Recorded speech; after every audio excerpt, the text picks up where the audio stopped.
Second টি-20 ম্যাচের বিস্তারিত review আলোচনা। জিম্বাবুয়ে দল প্রথম ম্যাচে মাত্র 115 রান করেও ভারতীয় দলকে 102 রানে গুটিয়ে দিয়ে 13 রানের জয় ছিনিয়ে নিয়েছিল। তখন বিশ্বব্যাপী শিরোনাম হয়েছিল সদ্য চ্যাম্পিয়ন ইন্ডিয়াকে হারিয়ে দিল ঘরের মাঠে জিম্বাবুয়ে, যে জিম্বাবুয়ে এবারের বিশ্বকাপে বাছাই পর্ব ডিঙিয়ে মূল পর্বে আসতেই পারেনি।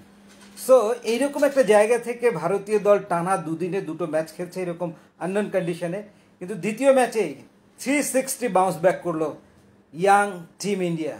ইন্ডিয়ান ক্রিকেটের অবকাঠামো এতটাই মজবুত যে ইংল্যান্ড বা অস্ট্রেলিয়াকেও তারা ছাড়িয়ে গেছে মাঠের ক্রিকেট, মাঠের বাইরের ক্রিকেট এবং অবকাঠামোগত দিক থেকে। আপনি যদি ইন্ডিয়ান ক্রিকেটের পাইপলাইন চিন্তা করেন তো দেখেন যে এটা অলমোস্ট একটা তৃতীয় সারির দল, অথচ সেই দলটায় ইমিডিয়েটলি একটা রাত পেরিয়ে পরের দিনই কি চমৎকারভাবে হারারের মাঠে ফিরল।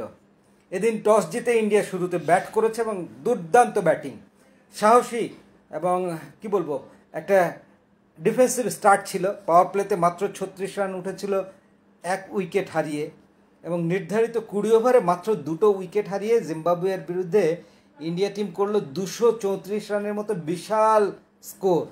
টি-20 ম্যাচে anything above 200 it is almost defendable total, এবং ইন্ডিয়া সেই টোটালটা খুবই সাকসেসফুলি ডিফেন্ড করেছে। আমরা বুঝতেই পারছিলাম প্রথম ইনিংস শেষে যে জিম্বাবুয়ের মতো ব্যাটিং লাইন আপের পক্ষে অন্তত এই 235 রানের বিশাল টার্গেট চেজ করে ম্যাচটা হয়তো জেতা সম্ভব হবে না। হলেও তাই 100 রানের বিশাল ব্যবধানে হারলো হোস্ট জিম্বাবুয়ে। সিরিজটা এখন লেভেল হয়ে গেল, কিন্তু ইন্ডিয়া টিমের কে কী করলো? তাদের ক্যাপ্টেন উদ্বোধনী ব্যাটার শুভমান গিল ফেল করেছেন, মাত্র 10 রানে প্রথম উইকেট পড়ে গিয়েছিল ইন্ডিয়ার। বাট এরপরে 137 রানের একটা দুর্দান্ত জুটি অভিষেক শর্মা হায়দ্রাবাদের এবং ঋতুরাজ গায়কোয়াড়ের মধ্যে। শর্মা তো 47 বলে শতক হাঁকালেন, 87 রানে অপরাজিত থাকা অবস্থায় টানা 3 বলে 3টে ছক্কা হাঁকিয়ে তিনি সেঞ্চুরি পূরণ করলেন টি-20 ম্যাচে। এ কারণেই বলছি যে 360 বাউন্স ব্যাক ইন্ডিয়ার জন্য, এই ইয়াং তৃতীয় সারির ইন্ডিয়ান টিমের জন্যে। ঋতুরাজ গায়কোয়াড় 47 বলে 77 রান করে অবিচ্ছিন্ন থাকলেন, এবং রিঙ্কু সিং টি-20 ক্রিকেটের new sensation, new finds for India, তিনি তার জাত চিনিয়েছেন সেকেন্ড ম্যাচে। আগের ম্যাচে 0 রানে আউট হলেও আজ তিনি 22 বলে 48 রান করে অপরাজিত ছিলেন। স্বাভাবিকভাবেই 234 রানের 2 উইকেট হারানো এই ইনিংসটায় বোলিং ইউনিট সবাই ফেইল করেছে।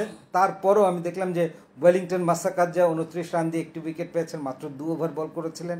ব্লেজিং মুজারাবানি একটা মেইডেন ওভার সহ 4 ওভারে 30 রান দিয়ে প্রথম উইকেটটা তিনিই ছিনিয়ে নিয়েছিলেন। So Muzarabani at his best. এই যে 234 রান ইন্ডিয়া করলো, সেই ইনিংসেও একটা মেইডেন ওভার ছিল। সো মেইডেন ওভার টি-20 ক্রিকেটেও কনসিড করা যায়, পরিস্থিতি অনুকূলে এলে রান তোলা যায়। ইন্ডিয়া টিমের প্রগ্রেসটা আপনি দেখেন, প্রথম 100 এসেছিল 66 বলে, পাওয়ার প্লেতে 6 ওভারে 36 বলে মাত্র 36 রান করেছিল 1 উইকেট হারিয়ে টিম ইন্ডিয়া। অথচ সেই ইন্ডিয়া 54 বলে 134 রান করেছে শেষ 54 বলে, কিংবা আমি যদি বলি শেষ 8 বলে 34 রান করেছে ইন্ডিয়া। এরকম বিস্ফোরক ধুন্ধুমার ব্যাটিং করলে সেই দল টি-20 ম্যাচ জিতবে, এটাই স্বাভাবিক। মডার্ন ডে টি-20 ক্রিকেট আসলে এইরকম একটা বিস্ফোরক জায়গায় পৌঁছে গেছে। মাঝে মাঝে আমরা কন্ডিশনের কারণে দেখি লো স্কোরিং থ্রিলার, যেমনটি গতকালই হয়েছে হারারেতে। 115 রান করেও জিম্বাবুয়ে সেই ম্যাচটা 13 রানে ইন্ডিয়ার মতো মাইটি টিমের বিরুদ্ধে জিতে গিয়েছিল। প্রবাবলি কন্ডিশনস বিরুদ্ধ ছিল, আননোন কন্ডিশনস ছিল, অ্যাডাপ্ট করতে খানিকটা সময় নিয়েছে এই ইয়াং ইন্ডিয়া টিম, কিন্তু ইমিডিয়েটলি একটা রাত পেরিয়ে দ্বিতীয় দিনেই দেখেন কিভাবে ফিরে এলো।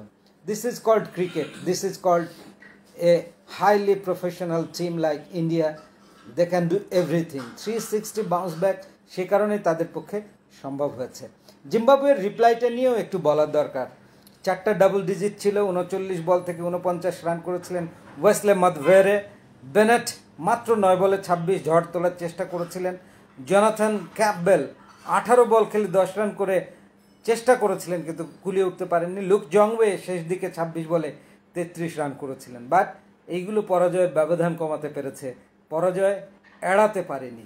100 রানের ব্যবধানে হারতে হয়েছে জিম্বাবুয়েকে, কেননা তারা 18 ওভার 4 বলেই 134 রানে অল আউট হয়ে গিয়েছে। তবে একটা বিষয় ভালো লেগেছে, একটা পজিটিভ অ্যাপ্রোচ নিয়ে এই 235 রানের বিশাল টার্গেটটা চেজ করে জেতার মানসিকতা নিয়ে জিম্বাবুয়ে খেলেছে।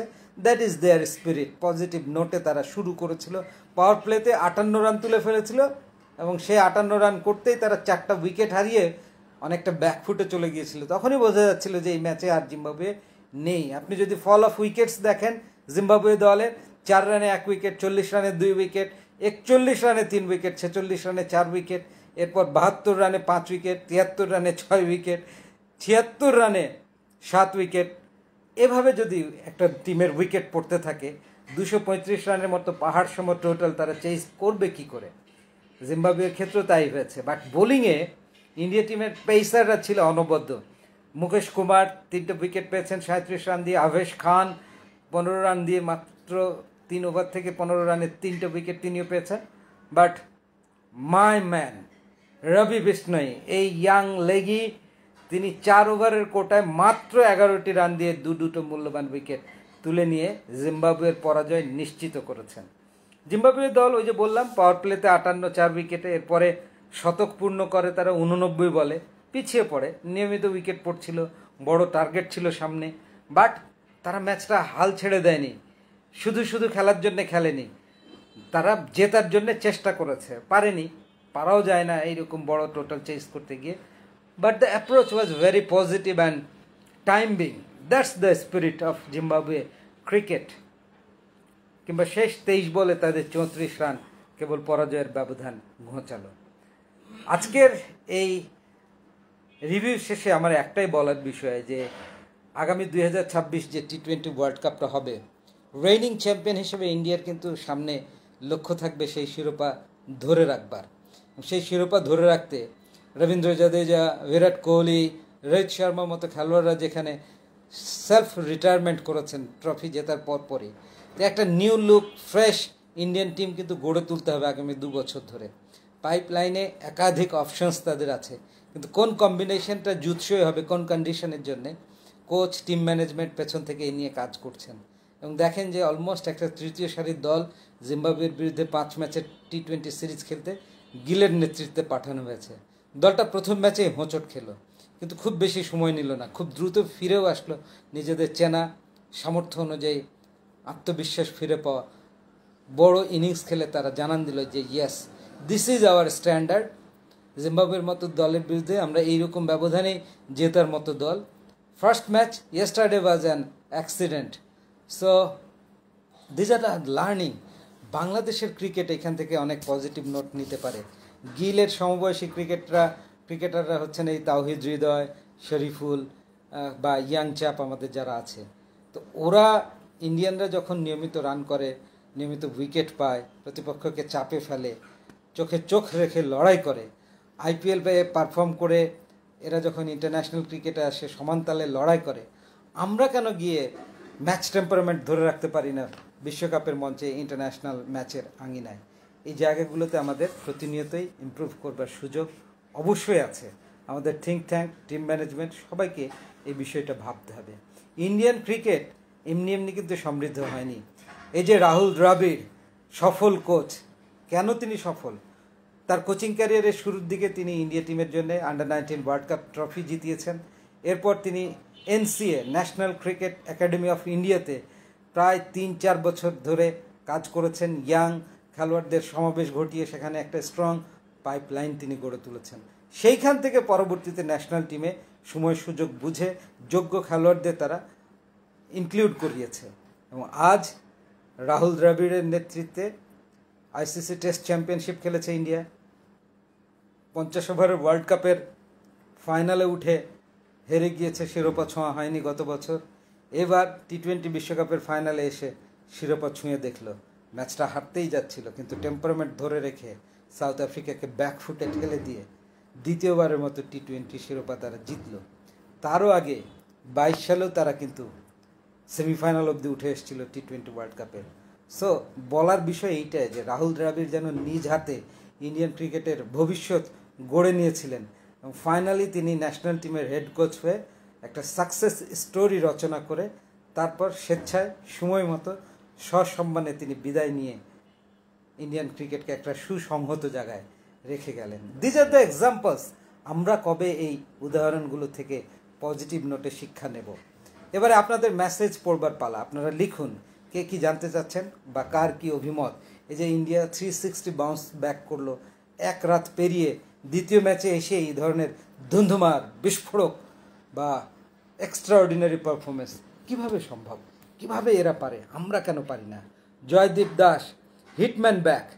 হ্যাঁ, রোহিত শর্মা চলে গেছে, আর এক শর্মা ফিরে এসছে, that is Abhishek Sharma.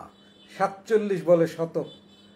Zahidul Islam sir, hitman গেল, হিটম্যান নতুন আইলো। সেটাই, Sharma replace by another Sharma, সেটাই আপনি বলতে চাইছেন। আব্দুর রাসেল আহমেদ লাভ সাইন দিয়ে ভালোবাসা জানিয়েছেন, thank you so much. Swapan Mahato, great analysis sir, thank you so much. আপনি নিশ্চয়ই ভিডিওটি শেয়ার করে আপনার ফ্রেন্ডস অ্যান্ড ফ্যামিলি তাদেরও দেখার সুযোগ করে দিয়েছেন অলরেডি। জয়দেব, প্রিন্স শাওন ইসলাম, শামসুল ভাই কেমন আছেন? আলহামদুলিল্লাহ ভালো আছি। Joydeep Das, Abhishek Sharma dangerous batsman. Indeed, indeed, প্রমাণ করেছেন তিনি অলরেডি। বিদ্যুৎ দত্ত, স্যার আমি খেলা দেখলাম, ইন্ডিয়া আজ ভালো খেলেছে, কিন্তু গতকাল কি করে হারলো? গতকাল হেরে ইন্ডিয়া এটাই প্রমাণ করেছে যে ক্রিকেট গৌরবময় অনিশ্চয়তার খেলা। গিভেন ডেতে ওই হিট অফ দ্য মোমেন্ট যারা ভালো করবে তারাই জিতবে। এমনকি ভারতের মতো চ্যাম্পিয়ন টিম, মাইটি টিমও হারতে পারে জিম্বাবুয়ের মতো পুচকে দলের কাছে। জাহিদুল ইসলামের মেসেজ আমরা পেয়েছি। আপনারা যারা লিখেছেন প্রত্যেককেই অশেষ ধন্যবাদ জানাচ্ছি, কৃতজ্ঞতা জানাচ্ছি, এবং একই সাথে আপনাদেরকে অনুরোধ করছি যে ডেফিনেটলি আপনারা এই লাইভটা শেয়ার করে দেবেন, যাতে আপনাদের ফ্রেন্ডস ফ্যামিলি যারা ক্রিকেটকে পছন্দ করেন তারাও একসাথে যাতে এনজয় করতে পারে। সো আজকের এই লাইভ আড্ডা এখানেই শেষ করছি। আগামীতে আবারও কথা হবে। Stay tune with Shamsul Islam sports commentator Facebook page, Shamsul's analysis আমার আরও একটি পেজ, সেখানেও নিশ্চয়ই আপনারা থাকবেন, এবং আমার YouTube channel Shamsul Islam subscribe করে পাশে থাকলে আমি ভীষণ খুশি হব। Thanks for watching.